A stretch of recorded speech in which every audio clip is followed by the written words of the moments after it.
Well, hey there. It is day 9 of 84 Days of the Artist's Way. Sitting in here on my back porch, I just finished having dinner. Amazing Blue Apron dinner. Let me be another person to talk about how great Blue Apron is. Really, like every meal. I think I had one that I was like, this is like a 3. Anyway, interesting thing today, I was feeling stuck around doubt, I suppose, like just doubting. I talked about earlier on last week about how I'm really just kind of taking a different approach to life, like a different way of doing things. And that's what this whole thing is about. As I started doing that, then what kind of immediately comes up is like a doubt that I not only am like, am I not doing it right?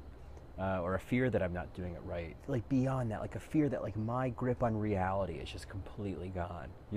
Like I am interpreting one thing as something totally different. It's just a matter of time before somebody kind of gives me a wake up call and says like everything you think you're doing is all in your head. And it's an interesting thing, this feeling of like, oh, am I interpreting reality incorrectly? It's one of those things that kind of keeps you up at night, right? And so I was journaling about it because that's really how I kind of like get my answers on this stuff, like literally intuitively tapping in and being like, what's the answer here? Like how do I respond to this? How do I move through this? And what kind of came through clear as day was the problem is you need proof. Proof is the problem, and proof doesn't exist. You don't get proof before you show up and go on the journey. You have to show up and go on the journey and go out of your comfort zone, and that's where the proof is. That's where you see the results. But so long as you're in your comfort zone, you're not going to get proof that that a different approach is going to work. You really have to go through the barrier of your comfort zone without any proof that there's anything on the other side.